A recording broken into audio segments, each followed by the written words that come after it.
Ready? Hey everyone, welcome to the Rock Shop with Ralph, your source for all things entertainment. Tonight, I'm super excited about this one. We have a legend in our midst. We have the lead guitarist and co-founder of hard rock band Great White, Mr. Mark Kendall. How you doing, Mark? Good. Good to be on your show, Ralph. Right Oh on. man, I am super excited. I got to tell you how much of a fan that I am. I mean, I have my ticket stubs from 1988 Jones Beach with Whitesnake, and I Jones have Beach. Yeah. and I have uh, from January Nassau Coliseum with Whitesnake as well. Oh, 19, yeah. Okay. 1988, thirty That 3 years ago. that Those was a shows, once bitten tour. right, right, and those shows changed my life, man. I got to tell you because I became a huge Great White fan after those shows. Your poster was on my wall. Uh, um, the one where you had the long blonde hair with like the Crocodile Dundee hat on, the full Yeah. blown. Yeah, that poster was Okay. on my wall, and I mean, I still can't believe that we're talking face to face. I'm just Yeah. super excited right now. Whitesnake was riding high then too. Yeah, Oh yeah, they were doing great. yeah. That was and then I That couldn't was a believe that. kind of a really good tour to be on. Yeah, that was great, and I couldn't believe that I got to see you twice in a matter of 7 months, 7 months, less than a year. That's crazy. Yeah. Yeah, So that was a pretty long tour and went really good. right, great. So we're gonna start from the beginning. I mean, I know you've done a ton of interviews and you answered a lot of questions. We'll try to be a little bit different, but for the fans that don't know, Mhm. you started out in a band called ZZYZX, and I have to ask this: what does that mean? Did that mean anything? Um, it was actually we were trying to name the band, and the bass player and drummer went to Vegas, and there was a road just kind of led to nowhere, kind of like our band did, but it was a road called Zizix Road, and they go, "Hey, we got a great name for the band, Zizix," and it was ZZYZX. Right. So we played cover songs and some originals. We started out playing mostly covers, and that's kind of the way it stayed. We played 5 sets a night and all that. But yeah, that's how we got the name from this road that was actually near Area 51 and that Oh kind of wow. stuff.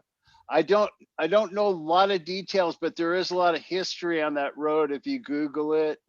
There's a lot of military type stuff, and it's got a story, but I've never probed it too much. Right. I thought yeah. So it's Zizix. I thought it was ZZYZX. I thought it was like an That acronym is or correct. something. That's correct. Okay. Yeah. Yeah. That's funny.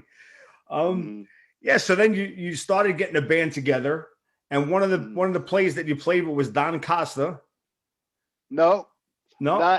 not in that band. Well, I mean Uh, later on, oh yeah, later on, yeah, we got yeah. and he played with Ozzy. Um, well, what happened was Jack and I put out an ad for drummers and bass players. We got Costa from an ad, but the drummer I jammed with before, but he left. When I got Costa, I called him again, and he came back, and that was Tony Richards. Tony Richards. Uh, um, Later down the road in 1982, when we met, or 81, late 81, we met Alan Niven, who was an A&R man. Um, 3 weeks prior to us meeting him, Don Costa quit the band. And what happened was we went out and just kind of stole a bass player out of a band. And so 3 weeks into this guy being in the band, we meet this A&R man and we go do an EP and things start rolling for us. So this guy, the Lauren Black, who was the One bass Black. player, he really hadn't paid much dues to have good things happen. But then what happened was George Lynch, who was from Doc and all that. He was in a lot of local bands when I was an up and comer. He called me and said he was in Dallas auditioning for Ozzy and asked me where that crazy bass player Don Costa was. And so I said, well, I can get a hold of him for you, because he said he wanted him to audition for Ozzy. And so I called Costa, and they flew him to Dallas and ended up taking him and Jakey Lee instead of Lynch. Right. So he got a really nice gig once he quit our band. Yeah, and to just to For a brush up month. a little. Only a Yeah, month. I know, right? Just to brush up a little bit. The A&R man you're talking about is Alan Niven, who became your manager. Correct. And Alan Niven was instrumental in getting Motley Crue going. Yeah. On that first album. Enigma signed Motley Crue 1 year before we met. Right. And to Enigma. And what they would do is sign bands. They signed Berlin, a few other bands, and they would sign them to this independent label and then sell them off to big labels. Yeah. That's what they did with Motley. They went to Elektra. Right, exactly. Yeah. It was on Leather Records, Enigma, division of Enigma. Michael Wagner, who later on became your producer, he produced that album. Yeah, right. Sort of like what Megaforce Records did with Metallica. Same thing. They were a little label and they sold them off to Elektra, as a matter of fact. Poison, I believe, also was Enigma. Yes. That went off to a bigger thing. Yeah. And Wagner did them as well. Yep. That's right. So then you're putting at the earlier formation of Great White, you're putting, even before you got to Jack, you auditioned singers, and one of them was John Bush. Is that correct? Yeah. Who was with an Armored Saint, and he went to sing in Anthrax as well. Yeah. And then the George Lynch. Bush. Yeah, the George Lynch connection is you had a female singer, Lisa Baker. Correct. Who George Lynch, like you pillaged and took the bass player. He wound up taking your singer, right? He took Lisa Baker for his band Exciter. Yeah. He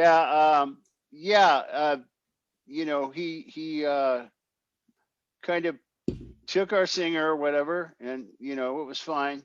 And he was in a band called Exciter, all original band. They were playing Hollywood and whatnot. And she joined his thing. And so we went and got a guy called Butch Say. Correct. Yeah. Yeah. But before we got Lisa Baker, we auditioned a few singers. Anybody notable? John Bush was probably the only notable one. Right. That went on and did the stuff with Armored Saint and Anthrax and stuff. Right. But he most of the music I was writing at the time was geared for someone with a bigger range that sang higher and stuff. But John Bush is a gangster singer. I mean, he's badass. It just wasn't what I was hunting for at the time. Right. But I'm sure he could have worked, as good as anybody. Sure. But we ended up taking this chick singer because she sounded so rough and killer. And, she was a real tough chick, and she was cute and everything. When I heard that you had a female singer, but before Jack, I was curious on how the band would have sounded with a female singer. Check it out. Here's what happened. Me and him formed a couple different bands. We had about 3 different names over a short period of time. We were called Highway, Live Wire, Wires. We couldn't come up with anything good, right? So then Jack got in some trouble. So I was stuck having to hunt for singers. And that's when, I got the chick singer, and then she got taken by Lynch. So I went and got this other guy named Butch Say, who was definitely had a big range. He sounded like Halford. I mean, full power and power metal. Yeah, power metal kind of voice. Well, I mean, it's been said and documented. The trouble that Jack got into, what we're going to get into is, I mean, it's been documented. He shot a living maid. Yeah. It was. He doesn't remember what the story to this day, and I asked him about it before because we never really talked about it much, but he said he doesn't remember any of it. So he was kind of,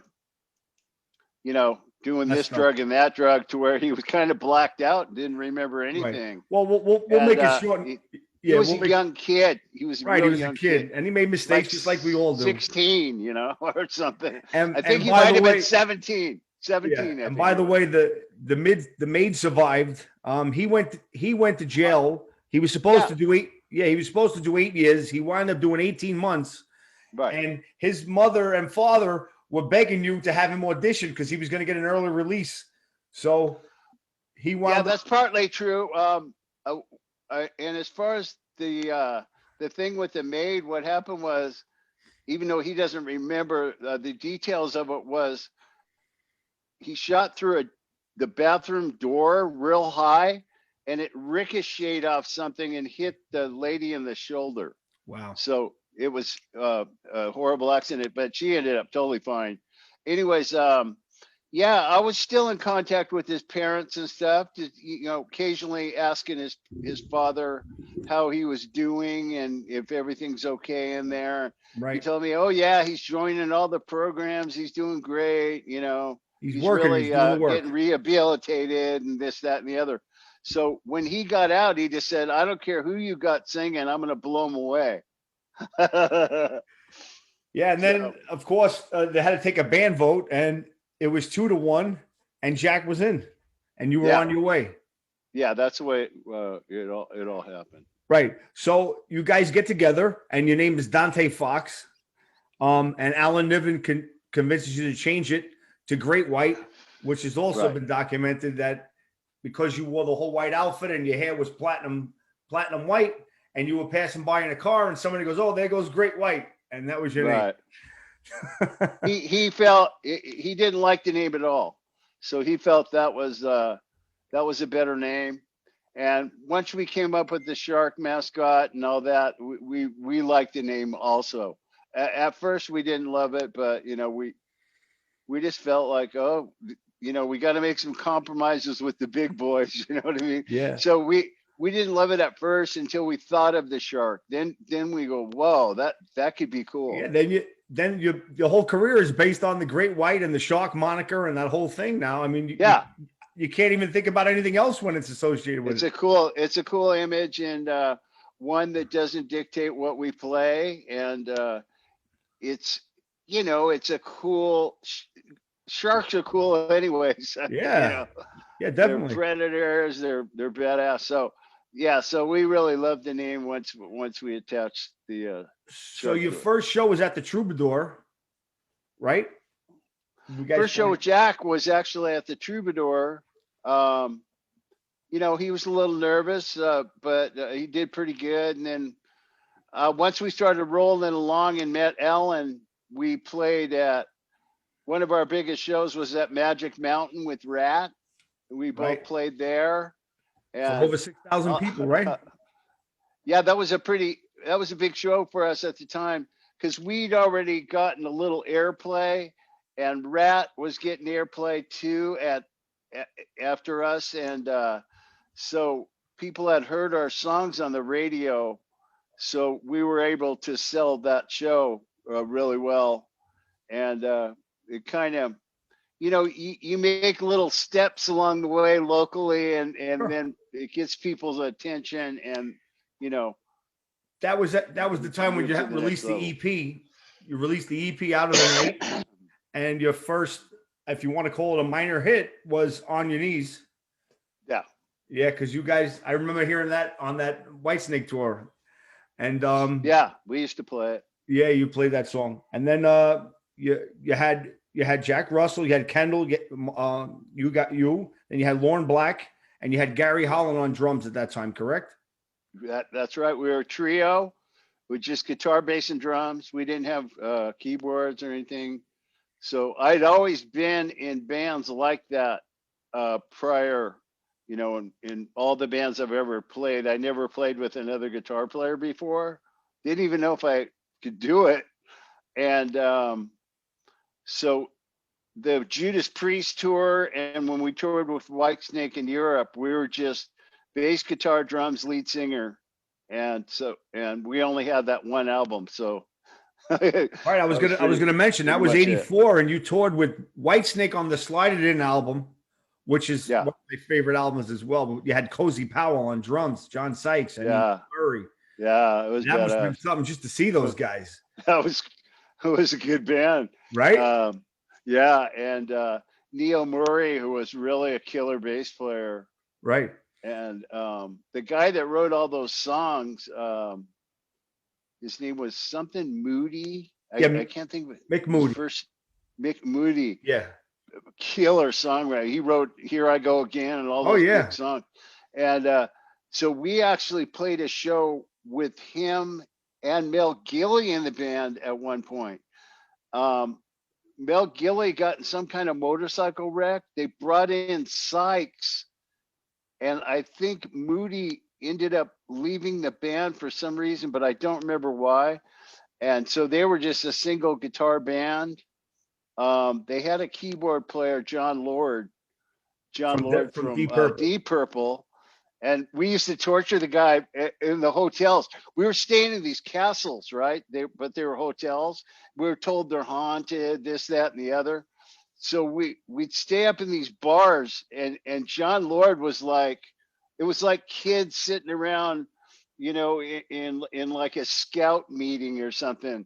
And he'd sit up there and tell us Deep Purple stories. Right. And we were just like, and he couldn't tell us enough, you know, because we were, you know, we're up and comers. We have we're big time fans, of course, of Deep Purple and stuff like that. Right. So we love to hear his stories, and he was a sweet man, that John Lord, man. He was and wonderful musician. Oh, he was something else. One of the best, if not one of the greatest, if not the greatest keyboardist of the hard rock. The guy. Let's listen to all that Deep Purple stuff and those solos he does. Right. He was so gifted. It was just silly. And you love hearing the stories just like I love hearing your stories. It's the same thing. And I got people calling me saying X mark this, X mark, you know, when I have a guest on the show, a lot of times they'll email me questions and stuff, you know? So nice. Yeah. So you also were on the Priest Defenders of the Faith tour. Correct. Yeah. And you did Kiss Lick It Up. And you can see I'm a pretty big Kiss fan too. Yeah, you know what happened with the Judas Priest? We actually started in Niagara Falls, upstate. So the day before the show, we went down to the arena we were going to play because we heard Judas Priest was doing a video for MTV, and when we saw that stage, I mean, I was already nervous just to see that, just to look. And then thinking that I'm going to play tomorrow night in front of this like monster, you know, I was, you know, because we're up and coming, we're super green. I mean, we've done a few arenas with Whitesnake over in the UK, but this just seemed like a way bigger animal, you know. Right. And so we were pretty nervous and excited, and that was a really fun time to. Right. You also did the Kiss tour, the Lick It Up tour. Now that was the first tour without the makeup. Was there any? Yeah. Any reservations? That was a little bit later. We toured with them in '93, and it was we were playing arenas, and you know, some of those shows didn't do that great. I was really surprised, but it really told me something because when they put the makeup back on, they were instantly playing stadiums. It was like 96. You know, people identify with that, and when you strip something huge like that away, because you know that the makeup is really part of their. It's so important. Persona. Their image. You know, even though their music still holds up, it's like the fans want to go see that spectacle, you know, right. When they see Kiss, and they're really legends in that regard. So, without the makeup, it still kicked ass. But that album was platinum as well. I mean, it went platinum. Yeah. Great. The 80s. Just great. Yeah. Great album. Great album. Well, a So friend then, of mine was in the band actually for just excuse a me. brief period. Uh, a guy named Mark Norton. They called him Mark St. John. Oh, Mark St. John. Yeah, he was. Yeah, he was in the band for a little bit. Recorded one of the albums. I forget which one. But Asylum. he got tendonitis. Yeah. Woke up and his hand was like Animalize. I'm swollen sorry. out to here. And during while he was getting well, they got Bruce Kulick, so he kind of lost that gig. Yeah, But he lost because he couldn't play anymore with his he was hand. a great guitar player. I'll tell you Yeah, that, Mark man. St. John. He was So a that badass. was 84. 85, you guys are without a deal because you felt that they weren't. Is this the story that that small label wasn't giving you the push? So you said you'd rather It not. wasn't. It wasn't a small label. It was EMI, but they weren't happy because we didn't sell enough records on those two tours to get them excited. Wow. So instead of trying to develop us and move us to the next level, they didn't want to put any more money into it. And so we felt like even though they owed us another record, we felt like if they're not going to put any marketing dollars into this album, it would be a waste of music if we were just going to put something that was going to sit on a shelf somewhere. Right. So we essentially got dropped, but we wanted to leave too, you know. And so yeah, like you said, 85, we went without a deal the whole year. Just played locally and made an album called Shot in the Dark. Right. That was 86 Yeah. with Win Davis. Win Davis, who that's where we recorded most of our records, was at his studio called Total Access in Redondo Beach. Yeah, I love his work Yeah. later on. He did some Dio albums. He's a phenomenal engineer and producer. Yeah, he did. I think a live Dio album. I yeah, can't he did his which latest one. stuff too. Angry Machines and Yeah. some other stuff. That's Tracy G, the guitar player. Yeah, one of the hits that was on that was "Face the Day," which was the Angels, was a cover song, but that became one of your songs that you played. I remember hearing. Yeah. Yeah. Yeah, Jack, we kind of had our own take on it, and we were lucky. KLOS, a local, the biggest station in LA, started playing that song, and it became a big song, which got us our second chance with Capitol Records. Right. And this is when Great White really starts to form, because now Audie Desbrow comes in as a drummer and Michael Lardy comes in as well. Yeah. Right? Yeah. So then. Yeah, Michael Lardy was actually there from the beginning, even when we did our first album, because he was the second engineer who worked at the studio. So we knew him pretty good. And he was in some band and stuff. He played keyboards. When we recorded Shot in the Dark, we wanted to introduce some keyboard parts very sparingly on that album. The guy that was in our band temporarily played some of the keyboards, but Michael Lardy also played some of the keyboard parts. And then he told us he played rhythm guitar too, because when we went to play live, we were wondering we could probably make it sound real close to the album if we could have these extra guitar parts and the keyboards live. And so when he first came out, he was behind the curtain type deal. And then like the Wizard of Oz, we got him a riser, you know, one of those like risers where the guy's kind of up at another level. I think Night Ranger does something like that. And so he was on his own riser, and pretty soon we got rid of the riser and he was on the stage with us. So he slowly but surely became a band member, and a real nice guy. Great guy. And he also became your producer. Produced almost all the albums going forward. Yeah. Which brings us. We all pitch in ideas and stuff, but and I did Once Bitten, but with them. But after that, I just concentrated on what I was doing instead of trying to evaluate everything. I mean, if something didn't sound right, of course I'm going to make a comment, but Right. it all Which, worked out. which brings us to 1987, the One Spittin' album. Now, this is when Yeah. Great White starts getting their legs and, you know, starts having the hits.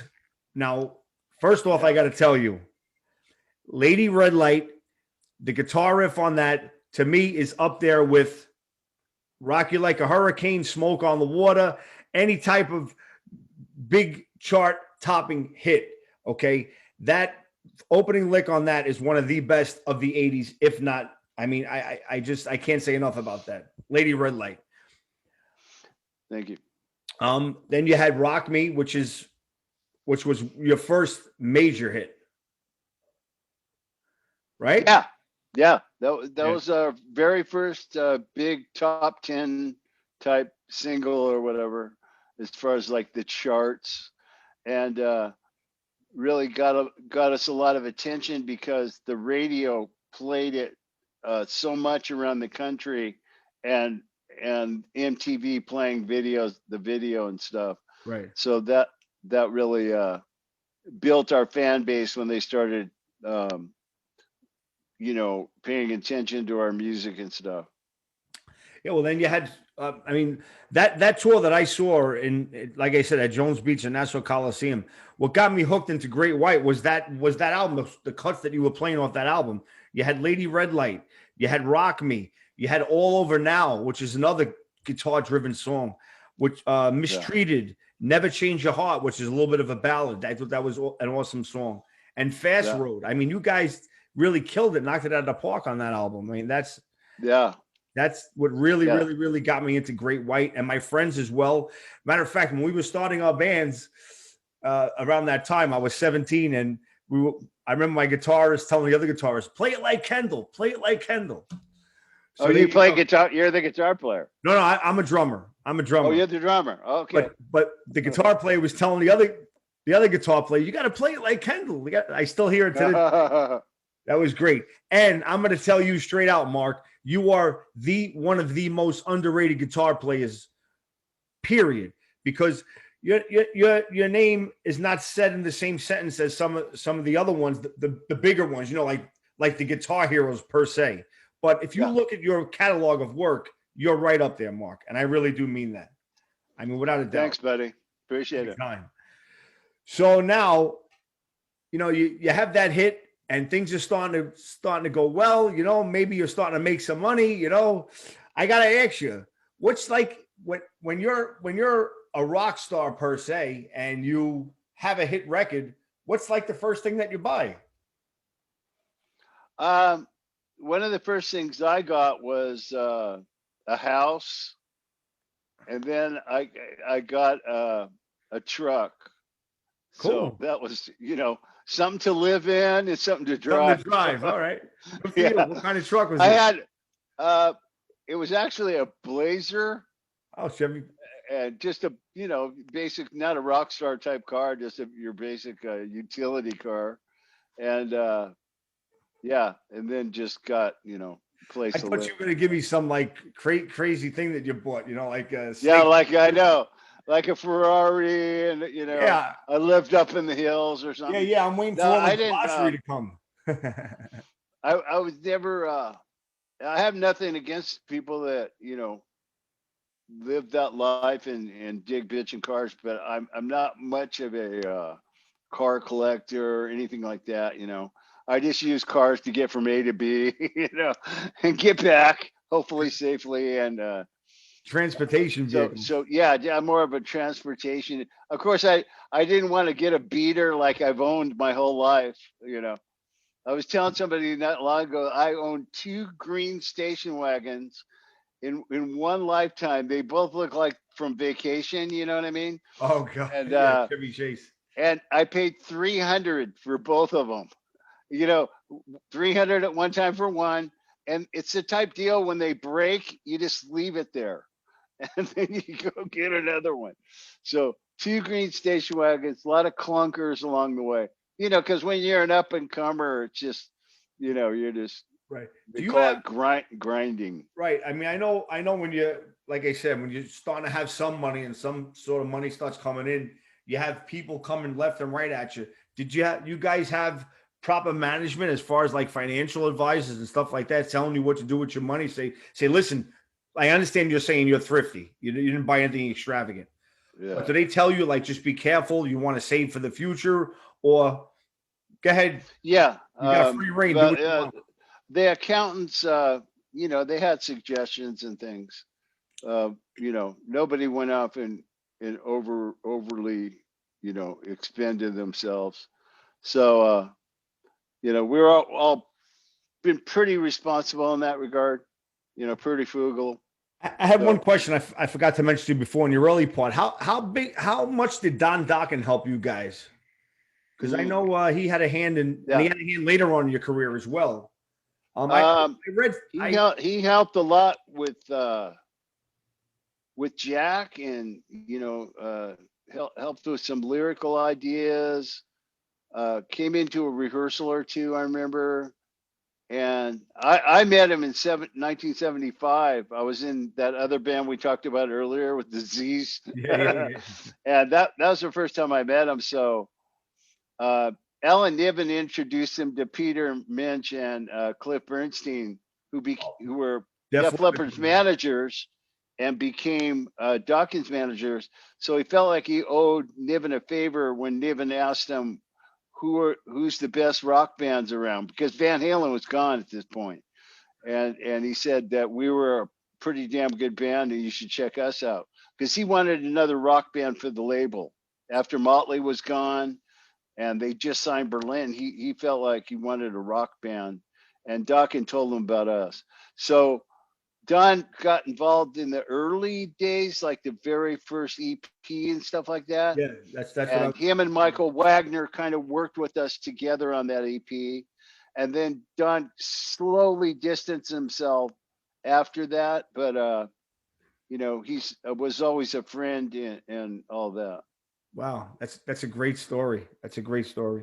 So Yeah. now, 87, you guys, you have the hit "Rock Me." You guys you're out on tour with Whitesnake, and you guys say, "All right, bam, another album's coming out, 1989," and then this is when all hell breaks loose with Great White. Now, the story goes with your major hit, "Once Bitten, Twice Shy," was that Izzy Stradlin from Guns N' Roses suggested that you guys do that song. Is that true? Yeah. It is true. Yeah. Well, he suggested it to Alan Niven, our manager, Who was the because manager of Guns N' our Roses as well? manager, yeah, he was the managing Guns N' Roses as well. So they were, hanging out all the time. And he knew about that song. Alan didn't know about it, but he goes, "Well, your last album is called Once Bitten. This is Twice Shy. You should check this song out." Yeah. And Alan liked it a lot. And then he brought it to us and said, "You guys want to cover this song?" We liked it well enough to where she said, "Okay, no problem." And so we did it. And then that is the song the record company picked to put out. And we were fine with that. It Yeah, you isn't the guys. song we would have picked, but we thought it was okay. It came out good. It was just a good track. We liked it. I liked the Good track. piano Mark, and that everything. thing went to number 5. It blew up. Yeah. You Oh, guys I were all know. over the place. No, I know that the thing just went completely crazy. But yeah. Yeah, So you so that was that toured was with a Bon Jovi good that thing. year, right? Never only played one show with Bon Oh, Jovi in Germany one time, but no, we never toured with Jovi.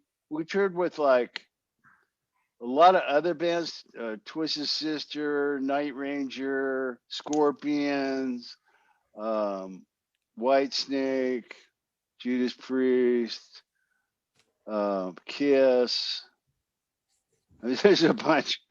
And wow. then we brought bands out on our own, playing like 5,000 and 6,000 seaters. Like we brought the Bullet Boys and Steelheart.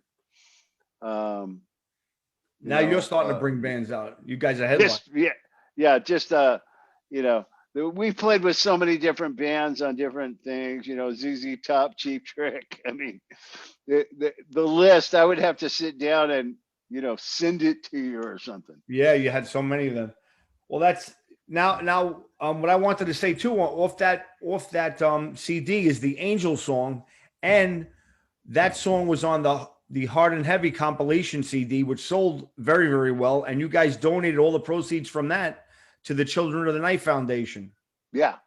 Yeah. We've always done that on that song because the song was about, you know, like people that run away, like maybe a girl will run away to Hollywood and think it's all glimmer and beautiful and she's Right. going to be a big star, and they end up dead broke on the street. So what Children of the Night did was set up these rescue missions and facilities where they could go call their parents, get help, and whatnot. So that was something the Dio camp set up.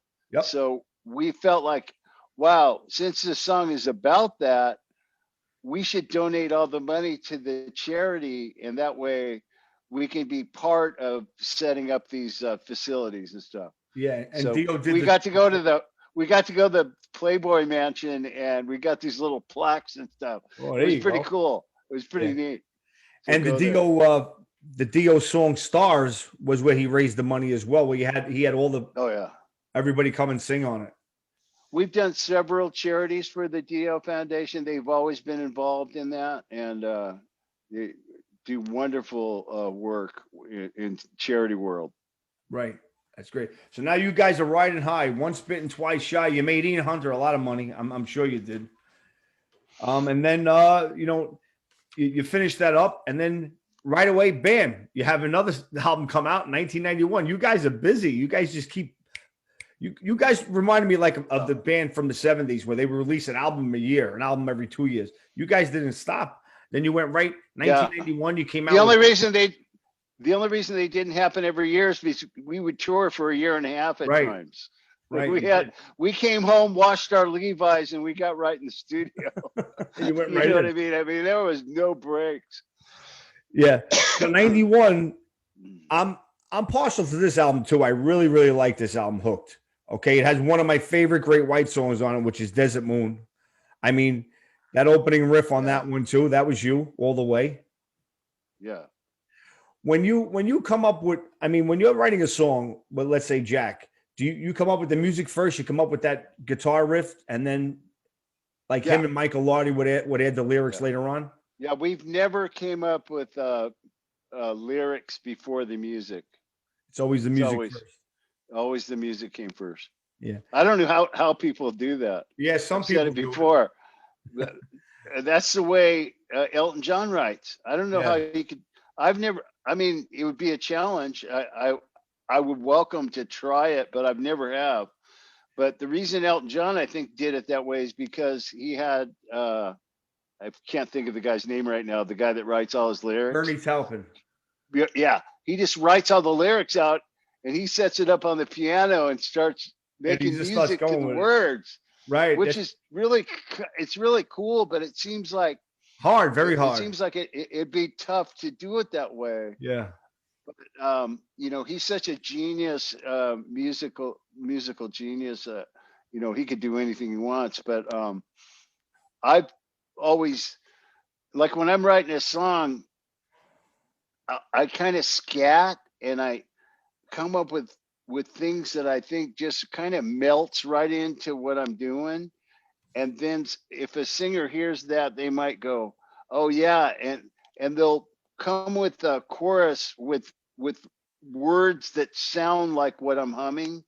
That's the way we kind of did it before. Right. And it's just strange how that happens. So it's like the phrasings I'm doing and stuff melts into what I'm coming up with on the guitar. Get me? So to do it the other way, you'd have to make the words. I don't know. It just seems backwards. But it's because I've never even think about doing it, Mark, right? I just, I can't. He's like, forget it. I've had people anymore. I've had people send me lyrics and go, "Hey, here's a song. You really should." And you're like, "What the this." fuck? I can't do that." I'm going. I should do what? Like read it, or Yeah, yeah, it's you like can't do it yet. make. You're I setting your got to rules. make music to these words. No way. I'm not. So let me ask you, Mark, what song are you Yeah. most proud of? What is your favorite Great White song that you've written or had a hand in writing? What are you most proud of? Uh. Um. And it's not just because it was a big song, but just the way it all came together. Because we were really trying to find ourselves during the first couple records. First album we are just trying to be heavy metal or whatever. But it was a different type band because just one guitar. I couldn't go out there and play Save Your Love and stuff. I mean, it would be with just one guitar. We didn't have the orchestration that's required to kind of stretch out and do different stuff. So that was pretty much one dimensional. Then Shot in the Dark, we started to find things, but we still weren't quite there. And, you know, Alan and Michael know that I'm a blues dude. They know All that's the my way. deal. So they really encouraged me to go with my heart, my soul. People that made me want to play, go ahead and just, you're free, do what you do, and you don't have to be like nothing. And so that's the first time where I just felt like, whoa, this opens up a whole new world.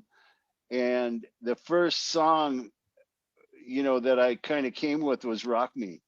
And it was because, oh, I can play more bluesy now. Yeah. Okay. I and besides that, like on Shot in the Dark, we were still young songwriters. We hadn't really found ourselves quite yet. So it's just the way people do. Like with REO Speedwagon, they didn't have anything that really hit until like their third record. Yeah. And that's kind David of Models will our take you story. first. Yeah, that's kind of our story in a way. Yeah. But those developing years, we learned from that. No regrets or anything. So I'll we make we it easy learned a for you. lot from that. Yeah. I'll make it easy for you. You got to pick one. Rock Me, um, Lady Red Light, um, Lady Red Light, Rock Me, or Desert Moon. Pick one of them. Which one would you take? Um, I guess I'd pick probably Rock Me, and the only reason it's not that Lady Red Light's not a great song. The dynamics in Rock Me is something that became a part of our style. Like we just don't Very give you blues based. one line. We take you here, we take you up here, we take, you know what I mean? That's kind of part of our thing. And that had all that, which you can sit there for 7 minutes and listen to that song, and it doesn't feel like seven, you Right. know, And the late great Lorne because Black played a great bass on there. Lord Black was one of the only people I've ever jammed with, apart from the bass player that's in our band now, Scott Snyder, who was a true bass fan. In other words, he knew every bass player in every band under the sun, knew how they played, what their rigs were, what kind of basses they used. Do they play with fingers? Do they play with pick? I mean, he knew their names. So he was bass to his core, and so he knew how to play bass to music someone writes. He didn't just follow the guitar line like a lot of non-bass players do, which are usually guitar players, and then they switch to bass, but they're really not. They don't think the way bass players think. They're just playing the chord changes and going along the way. He actually played musical like Paul McCartney or something would, like in the sense of his parts were completely separate from mine. But it all melded together and it all made an orchestration that was really sweet. And so he he unfortunately he had his addiction issues and let that get in the way of his responsibility. But as far as a person and a bass player, Great top guy. notch. Yeah. And Put him rest in way peace. up there. So I mean, you guys got so many albums. I'm gonna go through just a couple of them more until we get to the most recent stuff. Yeah, Psycho City came out in '92, and that was when, of course, grunge hit, and yeah, all the demographics started changing. I mean, you had I kind of, this wasn't one of my favorite Great White albums, but it was a good album, and I got a couple of songs that I really, really liked on there. Psycho City, I thought was a great song, and Big Goodbye, I thought was a great song. Yeah. You know, and then you released in '94 Sail Away, which was an acoustic album, and then you went to '96, which was Let It Rock, and then it would bring us to the 1999, which is the Can't Get There From Here CD. Now, Yeah. this was when I was kind of happy because the whole grunge era was ending, and this was supposed to be like, was because this was the one you signed with Kolodner, correct? Yeah, to Sony. We With went Sony. on the It was when Sony Kolodner, John Kolodner was an executive with Geffen Records, just for people that don't know that, and he was signing the '80s bands per se. He was trying to get them to make big comebacks, you know, because he felt like it ended too soon. Exactly. You know, because of the grunge came in, and he felt like it should have went on a little longer. So he felt like bands like us and Rat, you know, we were still viable, and we still had things to say musically. So we went in and made Can't Get There From Here, which is a great album, by the way. I mean, I love this album. I think really it's a good album. Yeah, you know, we did it at Jack Blade's Ranch. Jack Blades, from Night Ranger, who we had a history with, and he really has great energy. You know, he's like a 15-year-old kid. He runs around. He try this, man. You know, he's crazy, and so his energy, it just was a real positive thing. A breath of fresh air. That's what you needed. It made me play great, and the vibe up there, you know, it's kind of an outdoor thing, and you go to this barn and it's badass. And I actually slept in the barn, but it was you know, full on nice bedroom area. And then he had cottages where some of the other band guys stayed. It was a big property, you know, like 50 acres. And anyway, so he kind of produced the album, and man, I really felt that it got such minimal attention, but it was killer, man. And that's what killed me, you know, because I know you guys put a lot of work into that. I also heard, you know, we know Jack Russell's demons are were well documented, and I heard that he was completely sober on this album. Oh yeah, right. We all were. I was sober. We were all sober. Yeah, he just sang his heart out. You know, we just had a great time making that record. Yeah, I mean, he was sober as a mother. Yeah, you know, Rolling Stone. That's an awesome track. Killer. It was #1 in Detroit at one point on the radio. I know. You know that I hate when there's an album, Mark, and the album is so good and it just doesn't do well. It's like the state of the music business now. I know. Yeah, if we had a song that was #1 in Detroit, like in '88, that album in Detroit alone would sell like probably 40,000 records in a, you know, or so. It sold 75 records because they didn't have they didn't have any records in the stores. It was just such a bad. He didn't have the proper marketing dollars to sign Whitesnake, Rat, Great White. He didn't have the money to support the tours and support the albums, and so it was really not getting the records out, not promote. The promotion was, you know, his heart was in the right place. Yeah, and had it been in 1980s, it would have killed, but Right. it was just the timing. The timing wasn't right. But you did go on. There was a pretty big tour you went on. You went on with Poison and Rat. Yeah. You Yeah, know. and that was a really nice tour. You know, it was a good bill. We had LA Guns opening. It did really well. We played a lot of sheds, you know, the outdoor shows Yeah. and the amphitheater type vibe, and it was sweet. The whole tour did great. Poison put on a great show. Rat was really playing well.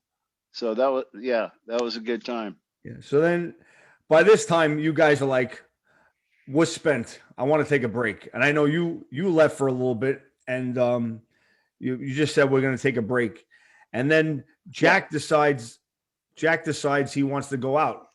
Correct? Well, A what couple happened years was later. around 2001, after we toured, we got home and everybody chilled for a while. And I kind of wanted to go do something different just for a break from Great White for a minute.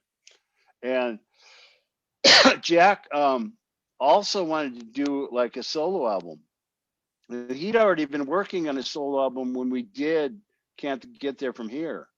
And so what happened was we did our final show in Orange County at a place called the Galaxy, and put out an album called Thank You Good Night, like pretty much saying this is it, folks.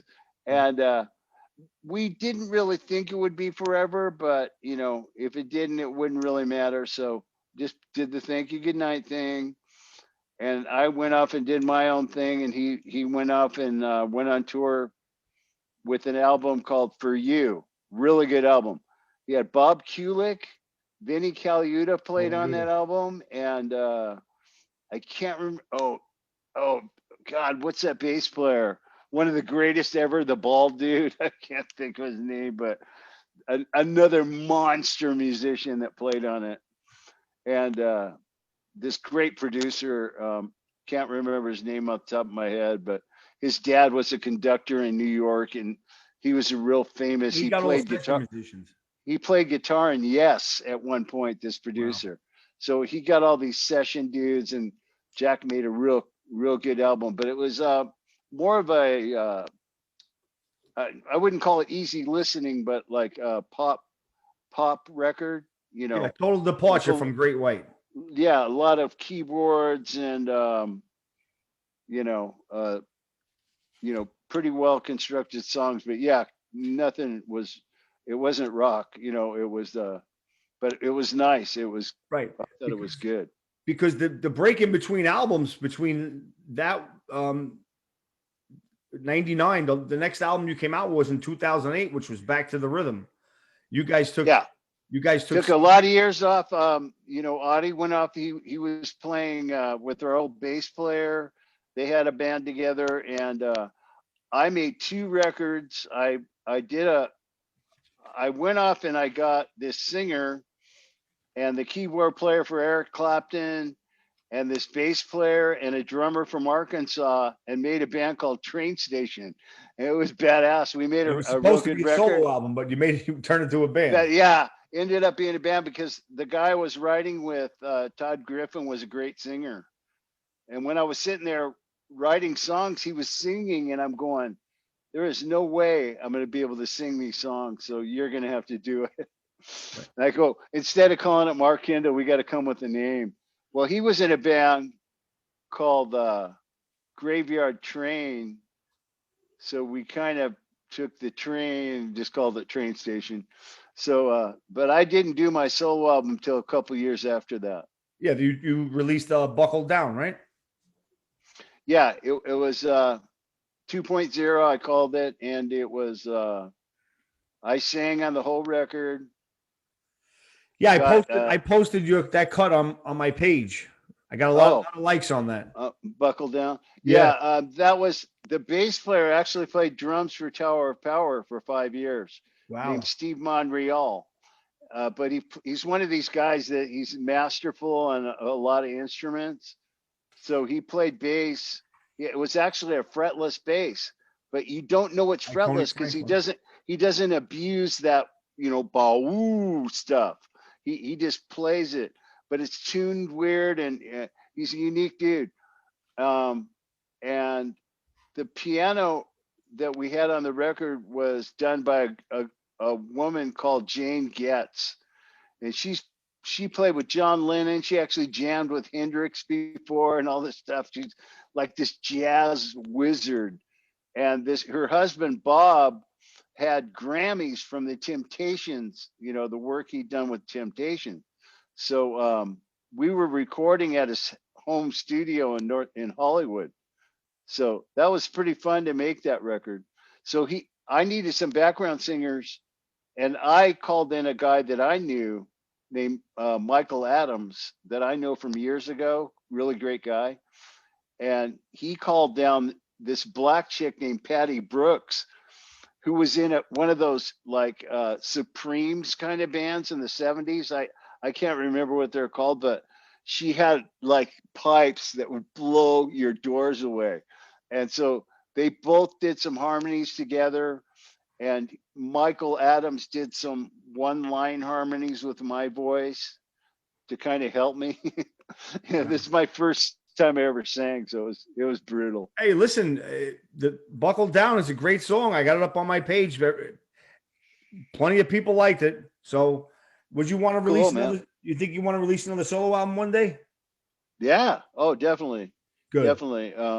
Right now, I'm been writing a lot with Great White. You know, we're coming up with a lot of music, and we're kind of getting ahead of our game here for when we get together. Our ideas will just be like very Yeah, expanded. I just wanted to.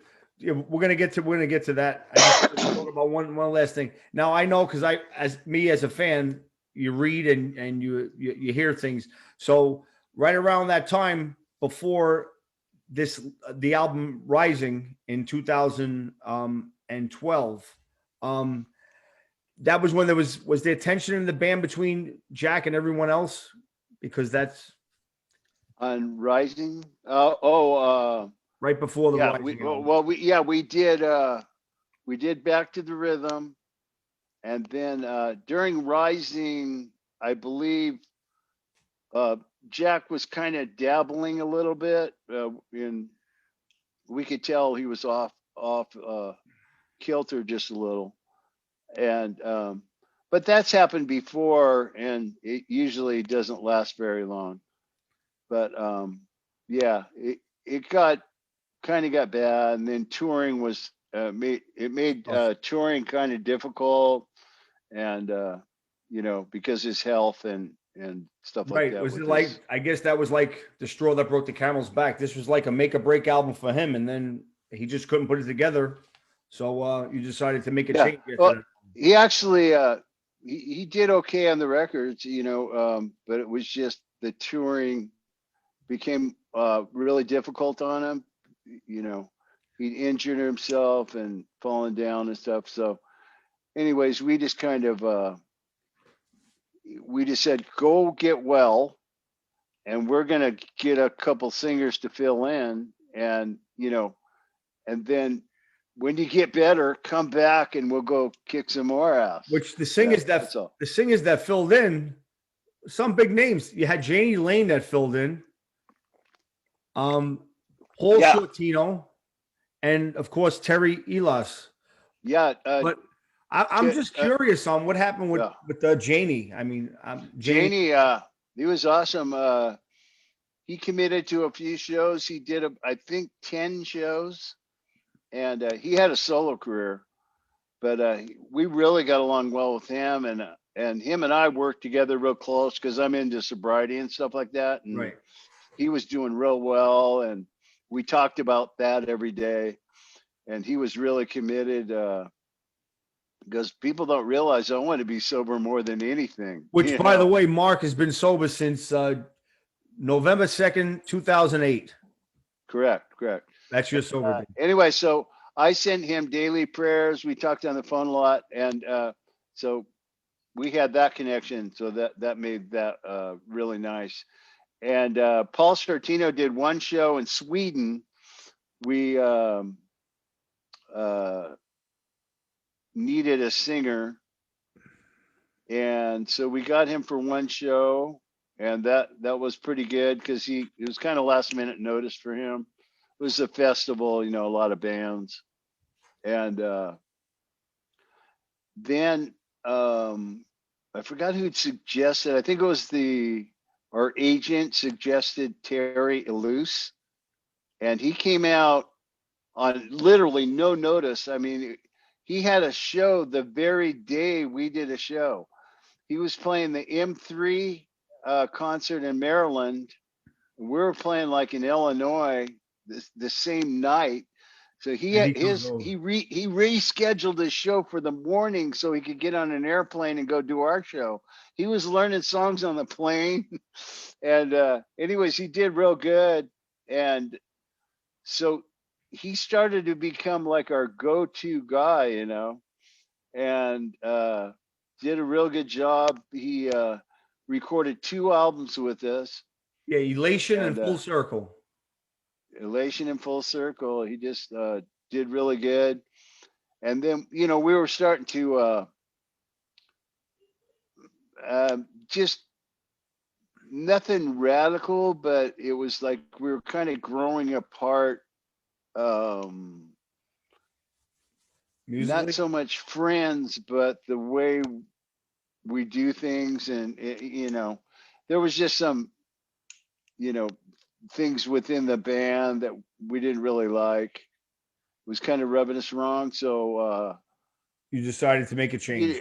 Yeah. We just decided to make a change, and it actually worked out quite by accident how we got Mitch Malloy, but he's been working out great. Yeah. Speaking of Mitch Malloy, I mean, who those have been living under a rock somewhere, Mitch Malloy was this close to being in Van Halen. Technically, he was actually in the band. What happened that, they went out and left him sitting in the studio. He's waiting for the answer after already, singing Panama and jamming with them for a while. And they came back and said, you're in the band, you're the singer. And they took a break, and he went back to Nashville where he's living at the time. And one night flipped on the TV and saw Dave Roth walk on the stage with the band. They were getting some award. Yeah. And Mitch, right then and there, he just said, this ain't gonna work. This ain't good. I'm out. He goes, I'm not gonna go up against that guy. It was like he just thought it was so confusing for people not to know if Dave Roth's coming back or am I in the band. Mitch is the type dude, if something rubs him wrong, he'll take off like Neil Young, just one day he doesn't show up. Well, I tell you, he's got the look. I mean, he's got the look. He's got the rock star look. He's got the pipes. I mean, I posted Lady Red Light with Mitch on my page, and Rock Me. Yeah. I mean, this guy's he's got the total package. And I'm telling you, from what I've seen and from what I see from afar and as a fan, this is it. You guys are in for some big things with him. I really do feel it. Yeah. Because what we're looking forward to is new music with him. So he doesn't just have to sing our catalog, you know what I mean? Right. And that's where we're really going to sell him, because the stuff we're coming up with now is some of the best stuff we've done in a while. Great. And I really feel good about it. And I'm real excited. You think you got another Lady Red Light in you? We've had a lot of time to put this stuff together, and I always have the dream that I'm going to write this song in my lifetime, but which could or could not happen. But we're really taking care of the songs, and I'm looking forward to people hearing Mitch with our new, call it Mach 3, if you will. Deep Purple had all these different. Yeah. Deep Purple had all these different. They put the Mach 2. It was like Mach 1 was Hush. with Rod Evans. Then Mach 2 was Machine Head. Then Mach Ian Gillan, 3 was Coverdale Burn with Coverdale Coverdale and Glenn Hughes. Yeah. Glenn Hughes. So that all worked out good. You know, it worked for AC/DC. I just don't think it's impossible, even though you identify us a certain way. And I know people might think it's impossible, but you know, if you think of it that way, like we're completely proud of our past, and you know, we're whatever segment we're in, it's going to work. You know, it's not like we're going to get some guy that's incompetent that can't sing well. You know, Mitch is a very well-rounded singer. He delivers live like a mo. I mean, this guy's it's on my page, Mark, and it's there, and you can see it. And I'm telling you, you're playing with such energy, and the whole band is firing on all cylinders. I really, really like this move. I really, really like the Mitch Malloy move. I mean, I'm telling you. Thanks, buddy. Thank you. Terry was good. Terry was good. Oh yeah. But Great. my opinion as a fan, Mitch Malloy, I believe is the better move for you guys going forward. Now, I know you're working on new music. You're working with Michael Wagner again? It's possible. We really haven't talked about that end of it yet because we're just taking care of the songs right now. Oh, okay. But we'll decide that whatever we have to do to make this record the sonic killer that it needs to be, we'll do that. Okay, great. From the production end. Yeah. So is Noah Jagger going to make an appearance on? Noah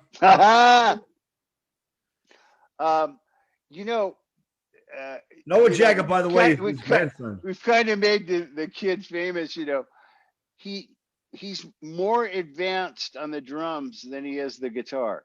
Okay. And guitar's a pain in the butt for 6, 7, 8-year-old. And I know there are little prodigies that can play Eruption when they're 3 or whatever, but he gets on his drums and he's really starting to do grooves. He's playing he plays the songs. He says, Siri, play Hot for Teacher, and and then he'll play. So it's pretty cool. Great. Well, Mark, I wish you guys nothing but continued success. Like I said, I'm a fan. This is a huge honor to be face to face with you. I still can't believe it. I got to pinch myself. I mean, you were on my wall, for Christ's sake, But thanks, appreciate I really, really do appreciate it. All your websites, all the fan pages, everything is up on my page. Okay. And, I know you have a couple of shows. Just the last question. I know you have a couple of shows booked for this year. We don't know what's going to happen, but we're keeping our fingers crossed. And nothing as far as touring. We just have a couple of sporadic shows, correct? I think there's 20 shows 20 so far booked this year. That's even more than I thought.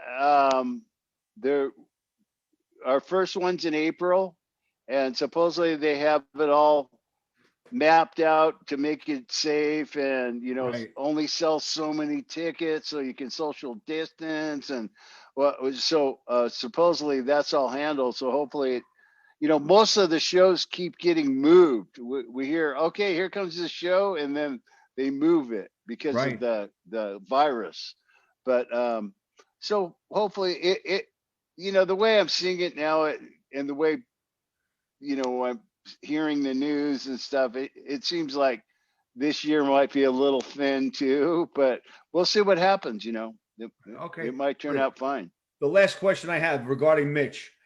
Mitch is in the band. He's a member of the band. He's gonna record an album with you. Oh yeah, that's definitely. Okay, he is our singer. Great. Yeah. Because I just want to confirm. I want to make sure. That's it. All right. Yeah. Great.